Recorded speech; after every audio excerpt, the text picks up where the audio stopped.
The date is late 2024. An estimated $9.3 billion has already been stolen from Americans in crypto crimes, a staggering 67% surge from the year before. But the real disaster is the $8 billion that didn't just disappear. It was processed, sanitized, and funneled directly through the gates of the world's biggest cryptocurrency exchanges. How do the digital wallets funding drug cartels, massive hacking operations, and even hostile nation-states always find their way to a clean, regulated account? That's the $8 billion question we are trying to answer, a trail that allegedly goes cold only when it hits the ledger of a regulated financial giant. But a recent court ruling confirmed something critical.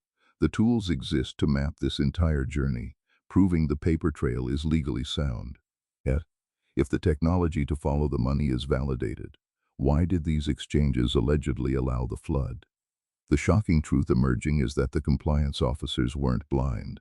They were looking the other way because profit outweighed the risk of looking too closely at the criminal cash. The digital ghost wallet. Imagine a vast, chaotic network, a galaxy of digital addresses moving funds at the speed of light.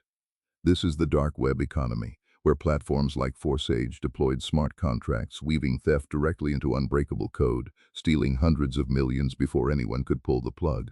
The funds from these exploits, from ransomware, from fraud, don't just vanish. They must be converted. They must be laundered. And for years, the primary global conduits for this conversion were centralized exchanges, companies like Binance and OKX, whose services were allegedly utilized by billions connected to drug traffickers and even North Korean state-sponsored hack. The exchanges knew the risk. They were making massive transaction fees off the danger. For the exchanges, the risk of true compliance was far less lucrative than the reward of ignoring the crime. This wasn't a few bad apples. This was the entire orchard allowed to rot. A systemic compliance failure operating across years of aggressive growth. The forensic lifeline. The journey of this illicit money is complex, jumping across dozens of chains and obscure wallets. But the digital dust never truly settles. Third-party analysts, utilizing proprietary software, can read the ledger's secret language. They can map an exploit's funds, tracing a simple, direct asset transfer from an attacker's wallet directly onto the exchange's deposit address. Every link in the $8 billion chain must survive the courtroom gauntlet. Expert testimony relying on this blockchain analysis software is now admissible in criminal trials, meaning the digital evidence is certified. But even when the path is clear, the defense in high-profile cases has argued that this forensic tracing is essentially pseudoscience. If the very science linking crime to the exchanges is contested, how solid is the foundation of the billion-dollar cover-up? The defense suggests the trail can be broken, but the convictions suggest otherwise. The law has proven it can catch the individual movers. Now attention turns to the massive facilitators. The internal memo blind spot. The on-chain data shows where the money went, but it doesn't show why it was accepted. The digital map shows funds moving from criminal nodes into specific exchange wallets. However, investigators seeking to prove willful negligence, the difference between an accidental transfer and a systemic failure, need internal communication. Whistleblowers seeking to expose this fraud are advised to gather all relevant messages, emails, internal chats, and account statements.